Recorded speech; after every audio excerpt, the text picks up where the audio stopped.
우리 16장의 대전 재앙을 우리 살펴봤는데 이 땅의 마지막 재앙이 바로 이 일곱 대전 재앙이었습니다. 한 대전은 모든 악한 세력들을 사탄과 짐승에 속해 있던 자들을 교회를 핍박하고 성도를 밝혔던 그 괴롭게 했던 자들, 또 하나님 떠나서 믿음을 배반하고 짐승을 표를 받았던 그런 사람들이 이 대전 재앙을 받게 되었습니다.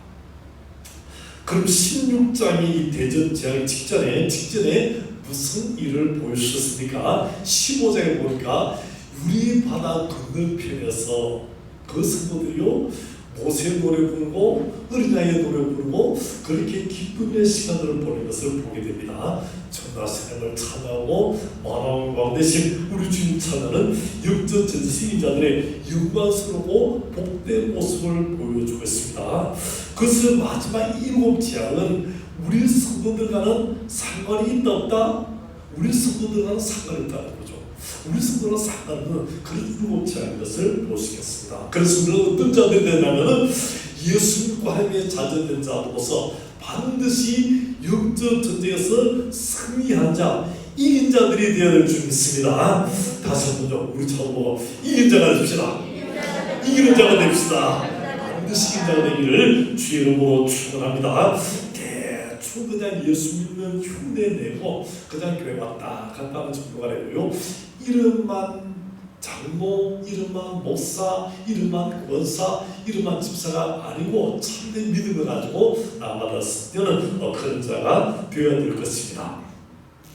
지난주 우리는 이 일곱 대전 재앙 중에서 5가지를 살펴보았습니다.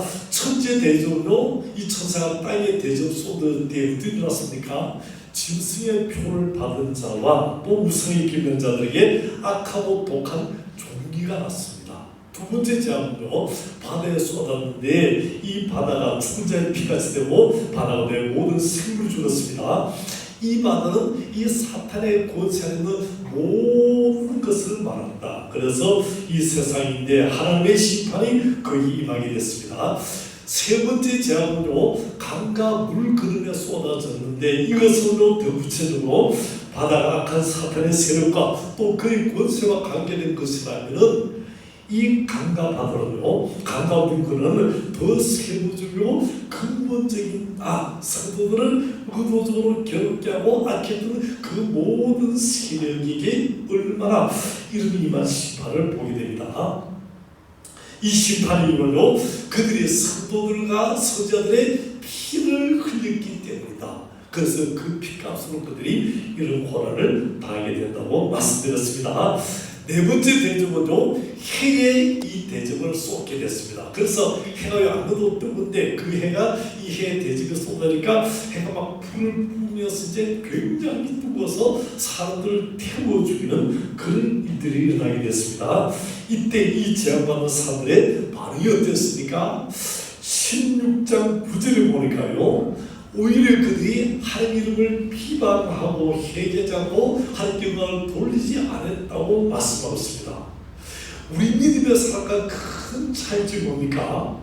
우리 믿음의 사람은요, 조금만 일이 생기고 힘들고 어렵고 또 문제가 생기면요, 내가 잘못했나 보다, 내가 뭐 해야 할 것이다고 그래서 하나님께 회개하고 자신을 돌아보는데, 악한 사람들, 악한 것에 사로잡힌 사람은요 절대로 회개하지를 않는다는 것입니다. 그래서 너를 핍박하고 어려움을 주고 이러더라도 눈 하나 깜짝하지 않고 들어가서 하나님 경고가 주고 심판이 임해진데도 그들은 여전히 회개하지 않고 오히려 하나님을 비방하는 그런 자리에 들게 되어집니다. 그 다음에 5번째 재앙으로 짐승의 왕자에 쏟아졌습니다. 첫째 재앙이 어디요? 땅에, 두 번째는요 바다에, 세 번째는 강과 물 그늘에, 네 번째는요 이제 해에, 다섯 번째로 짐승의 왕자에 이 재앙이 쏟아지게 되어졌습니다. 이 짐승의 왕자, 즉 그리스도의 왕자에 이것이 쏟아지니까 이 세상이 캄캄해졌다는 거죠. 세상이 다 캄캄해졌다. 하나님을 대적한 자들 짐승의 표를 받고 우사의 경비한 자들에게 온몸에 악한 종기가 나오고요, 그 하나님 여러 가지 어려움을 당하고 바다가 피가 되고 강이 피가 되니까요 마실 물도 없는 그런 상태인데 태양은 뜨거워졌고 도저히 견딜 수 없는 그런 상황인데 여기에 또 캄캄함이 임하게 되는 그 세상이 임하게 총체적인 난국이 닥쳐왔습니다. 그런데 이때도 악한 자들은요 여전히 비방하고 하나님 비방하고 회개치 않습니다. 하나님을 대적하는 자, 악한 자들의 특징이 뭐냐더니 그들은 절대로 회개하지 않는다는 것입니다. 끝까지 대적하고 끝까지 회개치 않는 그들에게 하나님 공의의 심판이 임하게 되는 것을 살펴보시겠습니다. 하나님은 사랑의 하나님이신 동시에 어떤 하나님이라고요? 공의의 하나님이시다. 한 끝까지 참으시고 사랑하고 끝까지 견디시고 그래서 도록이 기다리시지만은 그런 하나님이시지만은 끝까지 견디시 끝까지 회개하지 않고 보는 자들에게 끝까지 회개하는 그들은 반드시 마지막에는 그들의 행함대로 다 심판하신다는 것입니다. 그래서 우리 믿음의 사람들은요 살게 된 것은 늘 회개하는 것, 자신으로 돌아보고 자신을 정직해서 하나님께 회개하면 그것이 우리의 살 길인 줄 믿습니다. 어떤 죄를 지어도 다윗처럼 이 땅에서 살인죄, 가늠죄, 도저히 말로 나올 수 없는 그런 죄를 지었다 할지라도 십자가 앞에 강도처럼 일평생 큰 죄를 지어서 사형 판결에 들어간다 할지라도 회개하면 우리에게 살 길이 열리게 되고 구원의 길이 열리게 될 줄 믿습니다. 그것은 매일매일 자신을 점검하고 하루를 점검하고 잠든 때 하루 돌아오면서 함께 회개하고 정결케 깨끗게 되어서 자고도 회개하고 자고도 제신 받아서 감사해서 매일의 삶에서 하나님께 드리는 우리 성도들이 다 되기를 주님의 이름으로 축원합니다. 오늘은 일곱 개 재앙 중에서 오늘 6번째 재앙과 7번째 대접 재앙을 살펴보기로 합니다. 6번째 이제 재앙을 살펴보기를 원합니다. 자, 6번째 대접은요 어디서 온다니까 유라 대강에 쏟게 되어졌습니다. 오늘 12절 말씀, 12절을 같이 읽겠습니다. 12절 시작. 또 여섯째 천사가 그들을 큰 유브라데에 쏟음에 각 물이 말라서 동방에서 온 왕들의 길이 예비되었더라. 자, 유브라데가 어떤 강입니까? 유브라데가 보면 우리 한국이랑 낙동강이 길고 뭐 한강이 길지만요 이 한강은 찌면 이거보다 엄청나게 이보다 그냥 한 5배, 6배 정도 큰 이 엄청난 큰 강입니다. 이 강이 말랐다는 겁니다. 여기 우리말로 하면 구포다리 밑에 있는 그 낙동강이 다 말랐다는 그런 이야기가 되었습니다. 자, 이 유브라데가 어떤 강이냐니까 하면서 아브라함이 언장하실 때에 남쪽에는 에그 강과 북쪽에는 유브라데 강까지 이스라엘의 경기를 주셨다고, 그래서 내 자손에게 주겠다고 약속하십니다. 그래서 이 큰 강 유브라데는요 이스라엘 국경의 최북단, 그런 말하면 두만강과 두만강 끝쪽에 러시아와 연결되는 호른 지역이라고 말할 수 있겠습니다. 그래서 이스라엘에 이방나라들이 침범해 들어올 때 항상 그들은요 요단강 동쪽으로 오면은 큰 광야가 있기 때문에 그 길을 통하지 못하기 때문에 항상 이 유브라데 강을 통해서 북이스라엘 통해서 이렇게 들어오게 되었습니다. 그래서 이스라엘은요 유브라데가 하면 항상 심판, 전쟁 이것을 늘 생각하게 되어졌습니다. 그런데요 이스라엘 백성이 바벨론 포로 갔다가 돌아올 때 그때는요 그들이 이곳을 통해서 돌아오게 된다는 거죠. 그래서 한쪽은 심판이고 한쪽은 회복의 강. 그래서 회복과 심판, 전쟁과 심판, 회복 항상 그렇게 생각한 것이 바로 유브라데 강이었습니다. 근데 13절에 보니까 13절을 같이 읽겠습니다. 시작. 또 내가 보면 개구리 같은 새 걸음을 용의 입과 짐승의 입과 거짓 선자의 입에서 나오니. 여기 보니까 개구리 같은 새 대로 그런 영이 용의 입, 짐승의 입, 거짓 선자의 입에서 나온다고 말씀하셨습니다. 여러분 개구리의 특징이 뭡니까? 개구리의 특징이요 시끄럽다는 거죠. 그래서 우리 개구리 그 동료가 있잖아요. 개구리 노래를 한다. 아들 손자매들이 다 모여서 밤새도록 하여도 듣는 이가 없네, 듣는 이가 없어도 날이 맞도록 개굴. 근데 개굴은 낮이나 밤이나 항상 개굴 그렇게 하여튼 그렇게 한다는 겁니다. 소라라고 시끄럽다는 겁니다. 이걸요 가만 우리 교회 대회에 보면요 개구리가 몇 마리 딱 들어오면 어떻게 됐습니까? 교회가 막 시끄럽고 소라고 개구리 같은 게 들어오면요 소라고 시끄럽게 되어집니다. 그래서요 살아있는 초은혜가 넘치는 교회도 요 개구리가 들어오면 어떻게 됐습니까? 막 소란하고 요란하게 바뀌었습니다. 그래서요 누구는 어떻고 어떤 사람은 어떻고 막 말을 부르고요 작은 일도 큰 일같이 떠오르고요 어떤 일도 있는 것처럼 떠오르고 그래서 점점 큰 문제로 사건을 만들고 드디어 교회를 막 뒤집어 버리는 이것이 바로 개구리 같은 일입니다.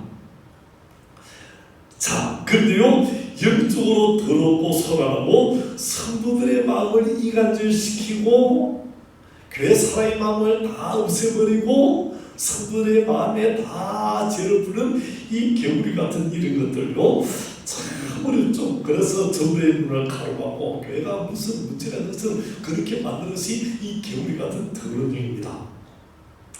이번 코로나 사태도요 여러분 교회에서 얼마나 매스컴이 크게 떠들었습니까? 지난 1월달에 이 질병관리청의 최고 책임자 우리 정유인 말고 그 다음 최고 실제적인 책임자가 와서요 뭐라고 했냐면 한국 교회에서 코로나 감염은 거의 없었다. 교회 발 코로나는 없었다. 교회 예배드리다가 이렇게 코로나가 전염된 것은 없었다고 공식적으로 발표했습니다. 그런데 모든 것 다 중합해서 그래서 교회 예배드리는 거 말고 이제 교회 마치고 예배 마치고 몇 명 모여서 식사한 것, 또 가끔 어디 가서 수련회 하고 이렇게 해서 이렇게 졌는데 이것도 7.몇% 정도다라고 그렇게 했습니다. 그렇게 확인되었는데도 뭐라고 했습니까? 정부에서는요 뭐 조금만 하면 교회발 뭐 예배, 공식 예배, 대면 예배 가지고 계속 그렇게 떠들었습니다. 그랬더니 우리 국민의요 지금 아까 말했듯이 교회 예배드리다가 감염된 건 없고 모여서 나중에 예배 마치고 식사하고 또 그 다음에 수련하고 뭐 성가 이렇게 마스크 안 쓰고 성가 이렇게 조금 먹고 성가에서 하다가 이렇게 된 이것을 해서 7.몇% 밖에 안 되는 이것을요 정부가 이 공식적으로 막 교회만 호강하고 떠들었더니 국민 중에 45%가 코로나는 교회 발이다라고 잘못 인식하게 되는 그런 일이 나타나는 거죠. 실제로 7.몇% 밖에 안 되는데 그것도요 뭐 이거 예배드리다가 여러분 예배드리면 어떻게 됩니까? 다 지금 마스크 쓰고 있잖아요. 또 그다음에 전부 한 방향으로 보고 있잖아요. 그러니까 다른 사람과 비말이 이렇게 생길 수 없고요. 예배드리다가 전에 감염도 안 되고 오면서 이미 우리가 손 소독하고 뭐 이런 다 하셨고요. 그다음에 모이자 마치자마자 갈 때도 어떻게 합니까? 우리 옛날에 다 쓰는데 이제는 주먹 이렇게 하는데 모르고 그걸 다 가는 거다. 그러니까 교회에서는 이것이 없는데도 불구하고 이 더러운 것이 개구리같이요 계속 매스컴을 통해서 정부가 어떻다고 이렇게 하니까 매스컴이요 방송이 뉴스가요 또 이제 신문이 계속 그렇게 떠들었더니 어떻게 됩니까? 이런 잘못된 것이 사람들이 각인돼서 사람들이요 교회하면 코로나 전염지같이 생각되는 이런 이상한 일이 일어나게 되어진다는 것입니다. 여러분 이제 우리가 가만히 교회 예배드리다 감염은 위험은 전했다는 것을 공식적으로 발표했고요. 공식적으로 그게 확인되었습니다. 그래서요 우리 예배드릴 때 전혀 상관없이 코로나 걱정 없이 와서 다 예배드리기만 하고요. 또 영사로 예배드리는 것도 마찬가지 이제는 3월달부터는 공식적으로 예배를 회복하고 기도를 회복해서 함께 만드는 여러분의 일을 주님의 이름으로 축원합니다. 마지막 때요 6번째 장에도 개구리 같은 새들은요 사탄의 입 짐승의 입 거짓선자에게 싸워서요 얼마나 더럽고 거짓된 말이 계속 쏟아져 나오겠습니까? 한 30년 40년 전까지는요 동성애에 대해서는 거의 모든 사람들이 아이고 더럽고 주장한 제가 상종도 하지 말아야 될 것이라고 생각했습니다. 거기에 대해서 썼던 생각도 말도 꺼내지 않았는 그런 시대인데 그 당시 모든 사람이요 이거는 가증하고 더러운 거라고 다 생각했습니다. 근데 불과 한 10년 되지 않았는데 이 동생을요 아주 그럴듯하게 포장했어요. 소수인권이다. 약자가 보호되어야 된다면서 그 인권도 존중되어야 된다면서요. 이걸 어떻게요? 차별금지법, 동성애 합법하면서 계속 들고 나왔습니다. 거기다가요 박원순 서울시장이 어떻게 했습니까? 서울시장 앞에다가 공식적으로 키어 축제, 동성애 축제를 딱 하도록 했습니다. 그때부터 이것이 막 들불 퍼지게 됐습니다. 온 나라에. 그 다음에 어떻게 됩니까? 이 동성애에 대해서는요 국회의원이 찬성하고 동성애를 합법화시키겠다고 나서명이 나서는데 이제는요 어느 정당은 공식적으로 이것이 당론이 되어버린 거예요. 국회의원들이 앞장서서 이를 법으로 만들려는 시도를 하고 있는 이런 이상한 일들을 우리가 보게 되었습니다. 또요 여기다가 영화라든지 드라마를요 동성애를 아주 고상까지 포장해서 나오고요. 심지어 이제는 초등학교에 이것을 교육하는 그런 일들까지 생기는 참으로 여러분 이 이상한 것을 초등학교에서 교육을 하는 이런 일까지 일어나는 상황을 보게 되었습니다. 이제는 어떻게 합니까? 차별법을 어떻게요? 차별금지법 해가지고 이걸 반대하고 이제는 공식적으로 어떻게 한다고요? 법으로 안 된다고 정하고 교회에서 이것을 설교도 어떻게 합니까? 동성애는 안 된다고 설교하면 제다고 설교하면 어떻게 해요? 이것도 하지 못하도록 의도적으로 이제는 이거를 벌금을 엄청나게 때리고 이제는 감옥에 집어넣겠다고까지 법을 제정하는 그런 상태까지 나가게 되었습니다. 그리고요 더 나아서 어떻게 합니까? 심지어는 동성애를 반대하는 이런 어떤 건전한 교회라든지 건전한 집단에서요 혐오 세력으로까지 몰아붙이는 이상한 일이 일어나게 되어진 것을 보게 되었습니다. 여러분 이제 한번 생각해봅시다. 남자와 남자가 결혼한다. 그래서 가정을 이룬다. 이게 올바른 가정이 되겠습니까? 참 희한한 일이 일어났습니다. 그리고 여러분 가정에 혹시 아들들인데 이 아들이요 어느 날 결혼해가지고 이제 결혼 대상자를 데려왔는데 다리에 털이 숭숭한 남자를 이 청년을 이 남자 청년을 데려왔다. 이게 내 며느리감인데 신부감이라고 이야기한다. 그래 자기 며느리감을 이런 남자 아이를 며느리감으로 아이고 귀엽다 아이고 이쁘다면서 며느리를 맞은 그런 부모가 됐겠습니까? 희한한 일들을 지금 한국에서 보게 됩니다. 이런 더러운 일들, 이런 거짓된 것들요, 이런 걸 심각하게 이런 더러운 일들이 앞으로 계속 일어나고 더 극렬하게 이런 세력들이 미세를 펼칠 것입니다. 마지막 때니까 이것은 뭡니까? 영적인 전쟁이다. 영적인 전쟁이라는 거죠. 그래서 이런 것을 어떻게 합니까? 짐승의 입에다가 그다음에 이 거짓 선자 입에다가 또요 이런 어떤 영에다가 계속 그런 것을 던져주고 이런 것을 막 매스컴을 통해서 건설을 통해서 발표하게는 일들을 보게 됩니다.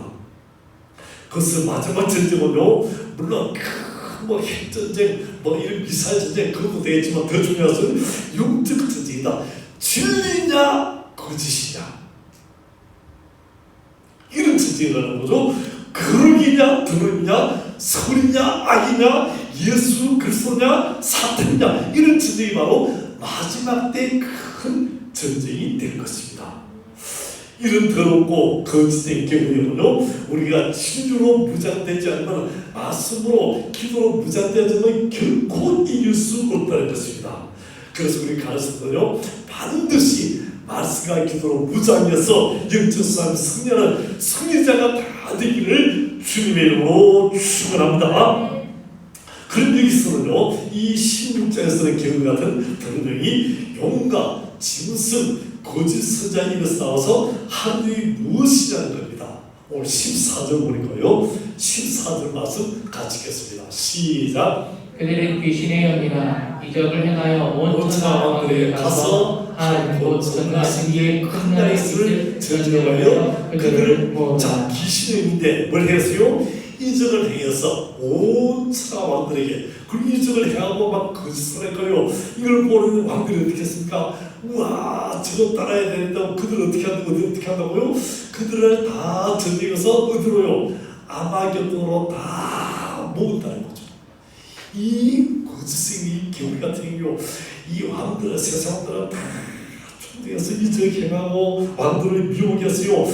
하나님을 대적하기 위해서 이 전쟁터로 모이게 하는 사람을 보게 됩니다. 그래서 16절을 보니까요, 16절 시작. 새 영이 히브리어로 아마겟돈이라는 것으로 왕들을 어디로 모이더라고요? 아마겟돈으로 모이게 하더라라고 말씀하셨습니다.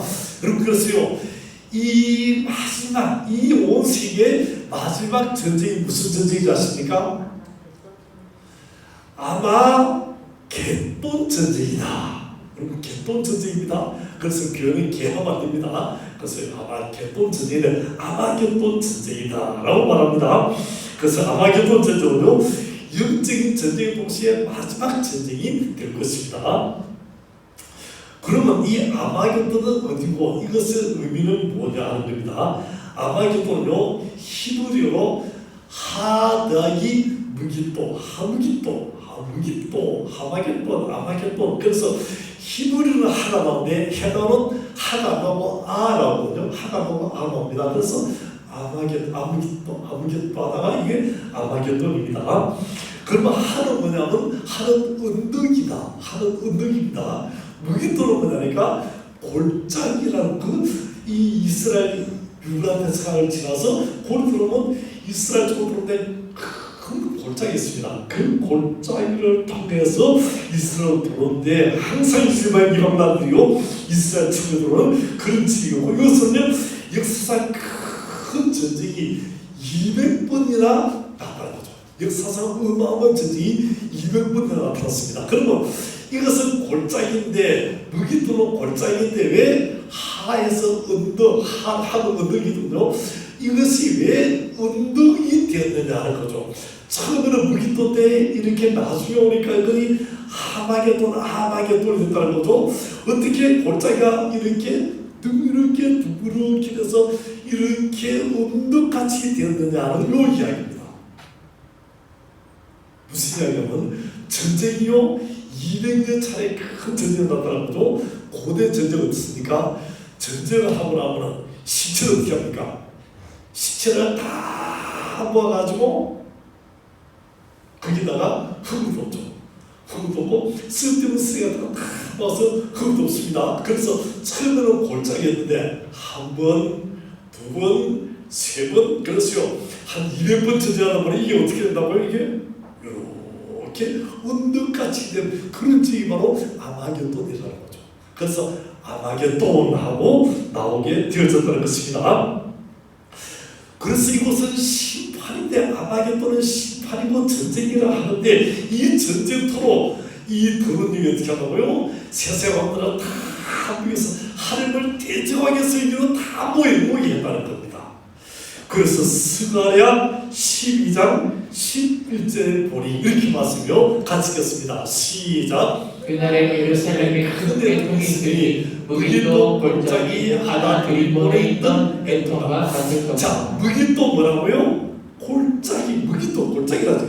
구약 성경은 무기또 골짜기잖아요. 무기또 골짜기 하나 들이몰에 있던 애통과. 그래서 이 전쟁에서 치고나면 큰 심판이 있고, 그 다음에 전쟁이 있었으니까 어떻게 됩니까? 남편이 죽었고 아버지가 죽었으니까 아들이 죽었으니까요. 그들은 큰 슬픔, 그래서 온 나라가 큰 슬픔에 잠겨졌는데, 이런 그날에 언제요? 그날에 마지막 날에 주님 오시는 그날에 이 큰 애통이요, 이런 전쟁에서 패배한 것처럼 그런 큰 애통이 예루살렘이 있겠다고 말씀하셨습니다. 하늘을 대적한 자들이 다 모여서 이제는 용과 짐승과 그 선제가 총출되었어요. 세상들을 다 모여서 이곳으로 모이게 하지만은 그들은 결국에는 하늘을 대적해서 모였고 하나님은요 그들이 어떻게 합니까? 이 지향, 이 대전장을 확 흔들어서 그들을 초토화시키고 멸망시키게 한다는 것입니다. 그래서 주님 올 때 마지막 큰 장이 아마겟돈 전쟁이라는 것입니다. 그런데 오늘 우리에게도요, 우리 개인에게도, 우리 가정에도, 우리 교회도 어떤 의미로 이런 영적인 큰 전쟁이 있을 수 있겠습니다. 이 들은 개구리 같은 영이요, 귀신들 해가지고 어떻게 한다고요?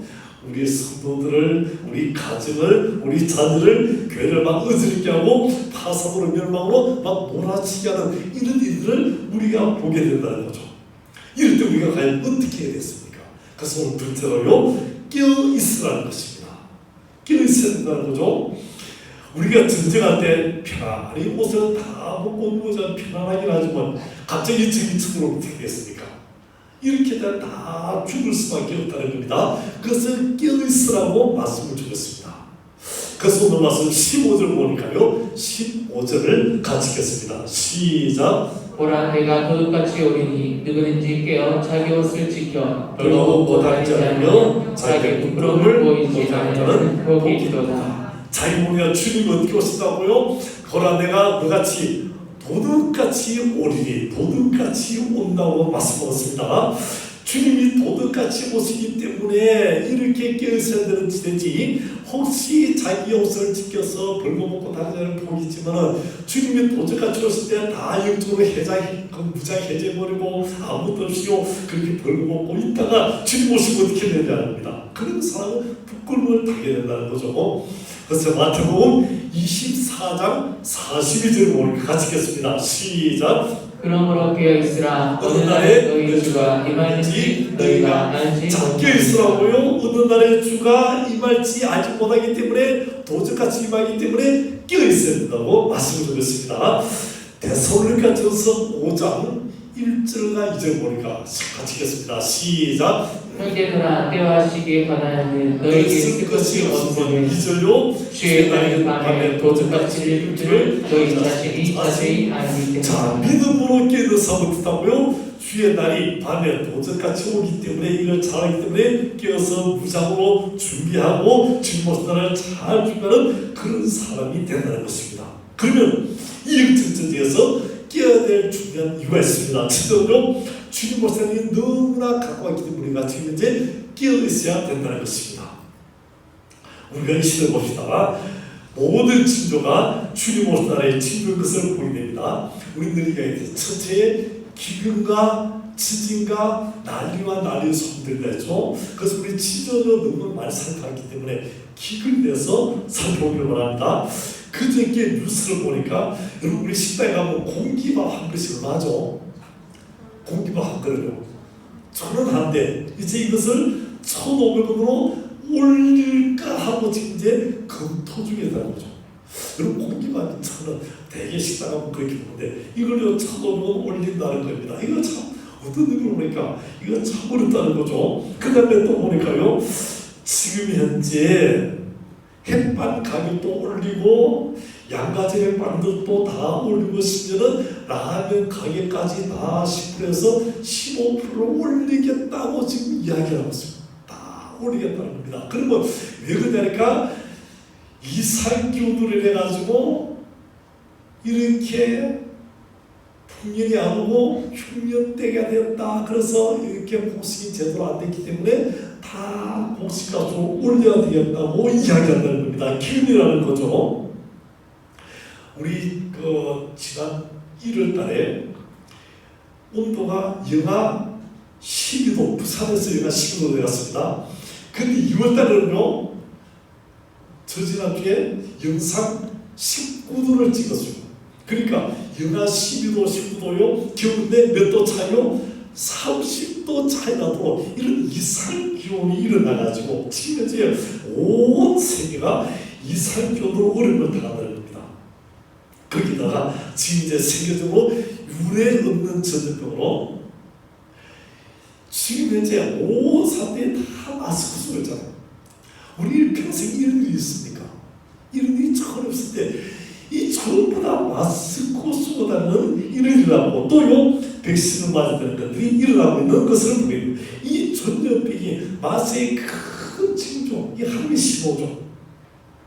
거기다 한 대자는 적그리스도 거짓 선지자들이 곳곳에 나오고요, 사람들을 미혹하는 겁니다. 더러운 귀신은요, 세상의 전사 권세들에게 힘을 주고 거짓말하게 해서 이 코로나에서 예배를 드리지 못하고 교회를 비방하고요. 그래서 심지어 이 백화점이나 마트 같은 곳에요, 코로나 확진자가 오면 이 끝나고 가고 나면요, 이거 확인되면은 거기다가 전체 다 잡아놓고 소독합니다. 그래서 소독하고 한 2시간에서 4시간 정도 지나고 또 문을 열게 됐어요. 백화점 마트는 다 2시간에서 4시간 정도 오면 다 문을 닫습니다.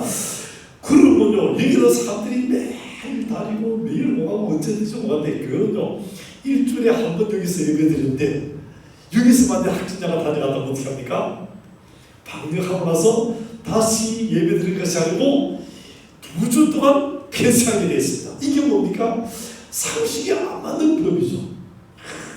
그래서 이런 일들을 우리가 보게 됩니다. 이런 일들을 주님 오실 마지막 때에 친절하는 겁니다. 그래서 우리가 주님 오실 날을 잘 준비하고 마음으로 준비해야 됩니다. 삶은요, 세상에 조그만 뉴스에는 귀를 기울이고 말씀에는 귀를 기울이지 않는다는 거죠. 세상 뉴스나 코로나 조문에는 이르는 많이 왔다 갔다 하고요, 믿음이 흔들흔들하면서 더 큰 환난, 더 어려움이 닥치거나 이럴 때 우리가 어떻게 믿음으로 설 수 있냐는 거죠. 그래서 평소에 말씀에 등등을 쓰고 믿음에 서고 들어가서 어떻게 합니까? 주님 오신 날을 우리가 알 수 없으니 항상 깨어서 기도하고 주님 오실 날을 준비하는 그런 삶을 살아야 될 줄 믿습니다. 그래서 우리 찬송가 180장 3절을 위해 찬양하고 다시 말씀 하겠습니다. 주님 오실 날 우리 알 수 없으니 항상 기도하고 깨어있어서 기쁨의 보좌 벽을 막아서도 그때까지 참고 기다리겠네. 나만의 내 나의 이름 나만의 내 나의 이름 나만의 내 나의 이름 부를 때에 같이 참여하겠네. 항상 깨어있게 돼서 주님 오시날에 주님 맞이하는 우리 성대기를 주 이름으로 축원합니다. 또 깨어있어야 두 번째입니다. 우리 깨어있어야 두 번째는요, 영적 전쟁에서 날마다 승리하기 때문에 우리가 깨어있어야 됩니다. 어제 그저께 텔레비전 뉴스에 이런 내용이 나왔습니다. 브라질의 어느 집에 대낮에 개알이 침범했어요. 그런데 이것을 본 아이 엄마가 갑자기 이렇게 춤을 추다가 이 개알을 확 때렸어요. 그리고 개알이 갑자기 낮인데 들어왔다가 한 대 맞으면 어떻게 됩니까? 이 개알이 남자한테 여자한테 맞고요, 욱 하다가 저기 집보처럼 도망가는 거라. 그 도망갔는데 이 엄마가요 막 따라오면서 나중에는요 발로 그냥 딱 잡은 거라. 여자인데요 이 개알을 이렇게 물리쳤다는 겁니다. 브라질 사람인데 이게 하도 신기해서 온 세계 뉴스로 다 나왔습니다. 물었어요. 어떻게 그렇게 할 수 있으냐 물었더니 이 애기 엄마 말이요, 집에 딸이 있는데 혹시나 딸이 어떻게 되지 않을까 싶어서 자기도 모르게 팍 하고 나중에는 바로 팍 잡다는 거야. 그러면 자기 아이를 보여서, 자기 딸을 보여서 이 엄마가 어떻게 합니까? 이렇게 자기에게 교육적인 힘이 나온다는 겁니다. 여러분, 가정을 누가 지켜야 됩니까? 여러분, 자녀들을 누가 지켜야 되겠습니까? 부모가 4시간 자녀를 따라다니고 지킬 수 있겠습니까?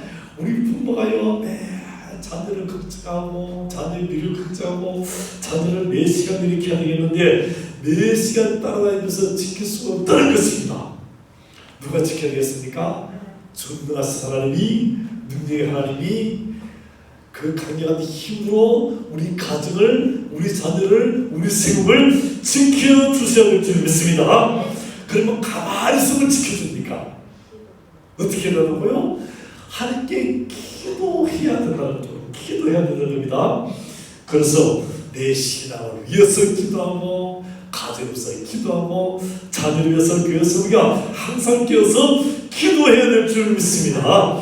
이 약한 원수 마귀가 우리 가정을, 우리 자녀를, 우리 생업을 다 파괴하고 넘어뜨리고, 교회를 넘어뜨리고 언제 들어올지 모른다는 거죠. 대낮이 때 개알이 침범해 오는 것처럼 우리 가정을, 우리 교회를 이렇게 파괴해서 이 마귀를 호시탐탐 모르기 때문에 우리가 항상 깨어서 기도해야 될 줄 믿습니다.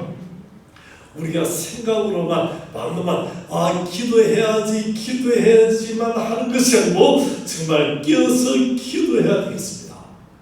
그래서 내일부터 3월달, 3월달에 우리가 기도의 날을 정하고 우리 같이 힘써서 새벽 기도도, 수요 기도도, 금요 기도도 최선을 다하기 원합니다.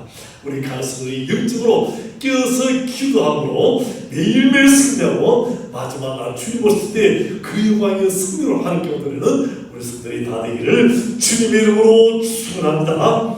그다음에 셋째로 7째 대한 대전장을 살펴보기를 원합니다. 우리 17절 말씀을 같이 읽겠습니다. 시작. 7째 천사가 그 대접을 공중에 쏟음에 큰 음성이 성전에서 보좌로부터 나서 이르되 되었다 하시니. 자, 7째 천사가 그 대접 어디서 쏟았습니까?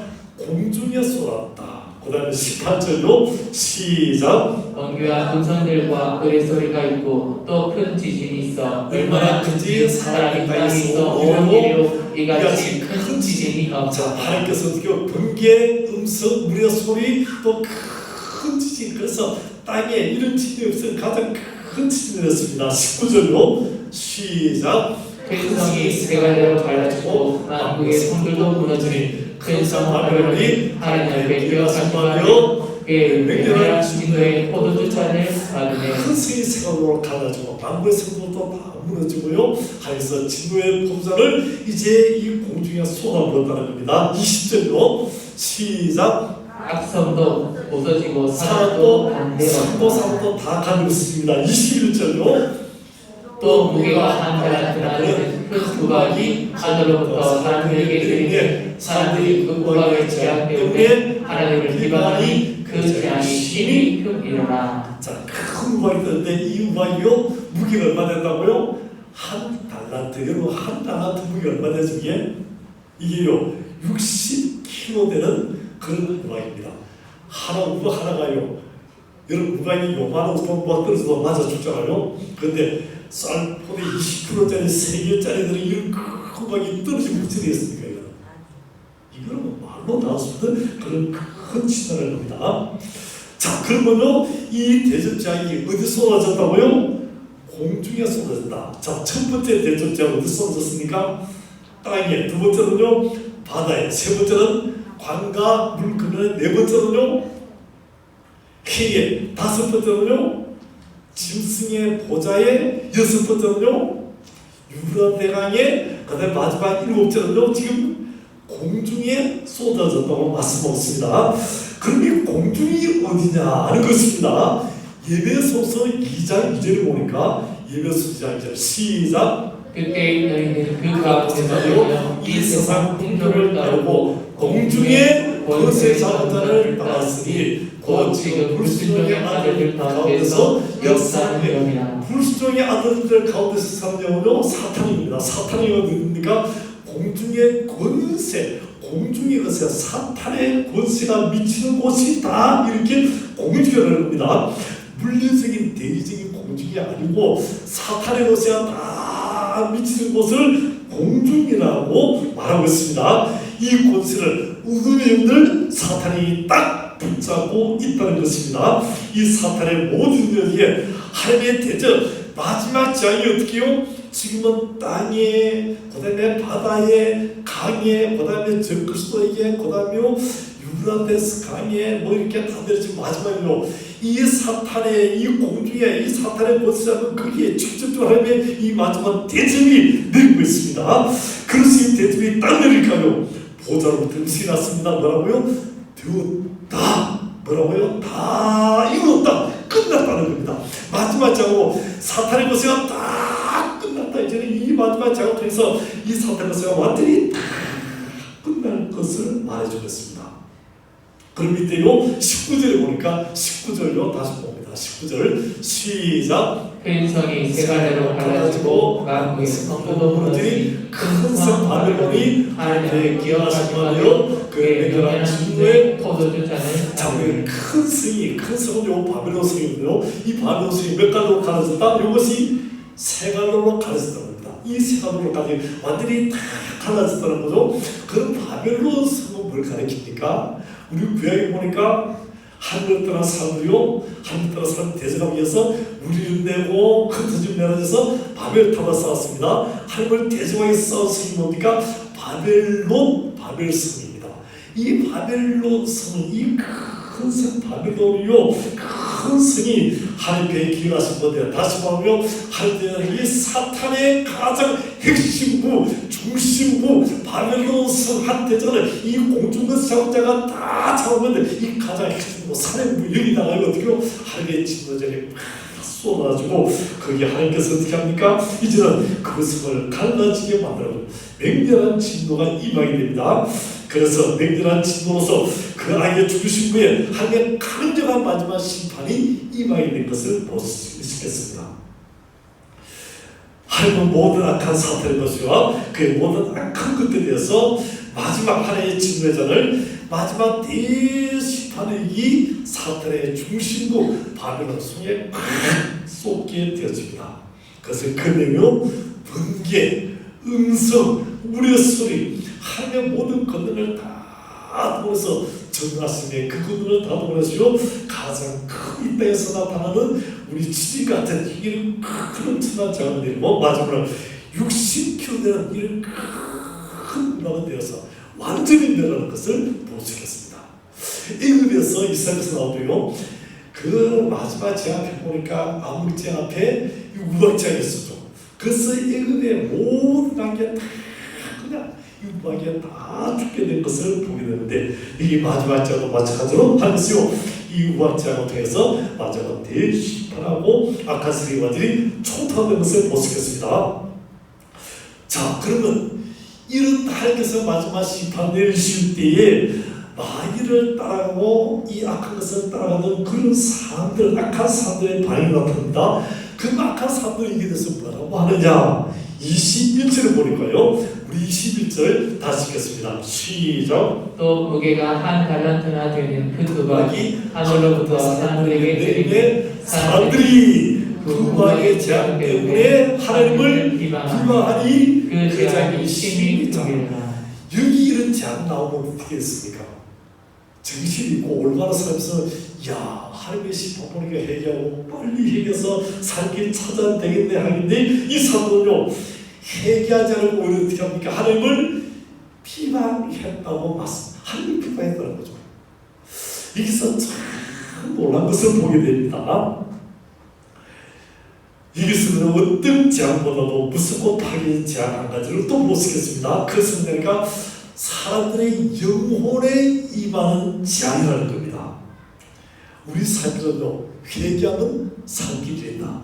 따라합시다. 회개하면 살 길이 열리게 되었습니다. 근데 우리 재앙을 쭉 보면서 지금이요 5번째, 6번째, 7번째 재앙까지 보니까 회개하지 이 약한 사람들은 어떻게 합니까? 하나님을 비방하고 회개하지 않고 끝까지 가다가 어떻게 합니까? 마귀와 함께 영원히 멸망당할 그런 일을 보게 됩니다. 그래서 살 길은 있는데 여기 보니까요 마지막 파괴적인 큰 무서운 재앙만에 뭐냐면요 회개하지 않고 오히려 하나님을 비방하고 위해서 악을 삼게 되는 화인 맞은 심령이 바로 이와 같은 재앙을 받을 그런 심령이라는 겁니다.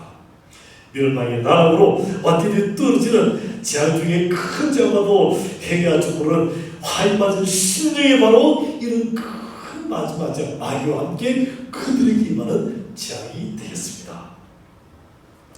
이제 우리가요 첫째 장부터 일곱째 장까지 16장 단원 장을 다 살펴봤습니다.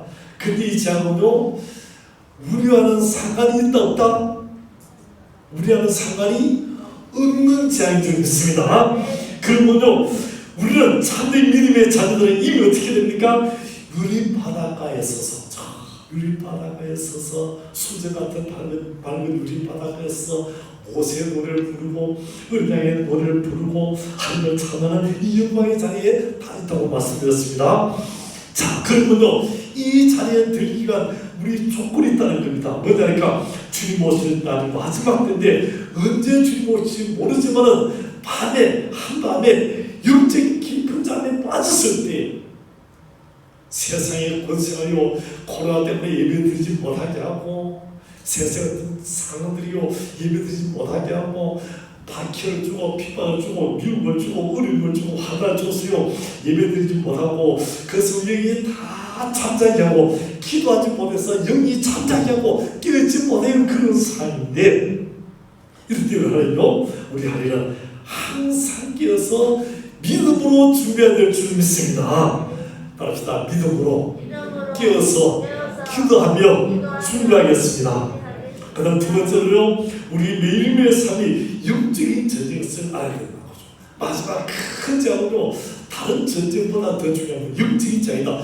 진리와 거짓의 전쟁이고요 예수 그리스도와 사탄의 전쟁이고 이 더러움과 거룩의 전쟁이라고 그랬습니다. 그래서 이 전쟁에서 마지막 기도로 무죄하고 예수 이름으로 담대히 나서 마귀와 싸워서 승리하기 바라고 그 다음에 세 번째로 어떤 환난들끼리 몰아친다 할지라도 인내하고 끝까지 믿음을 지켜서 이긴 자가 되어야 된다는 거죠. 따라합시다. 이긴 자가 되겠습니다. 우리 주먹주먹 저로 인사합니다. 당신도 반드시 영적 전쟁에서 이긴 자가 되길 바랍니다. 그렇게 되기를 주님의 이름으로 축원합니다.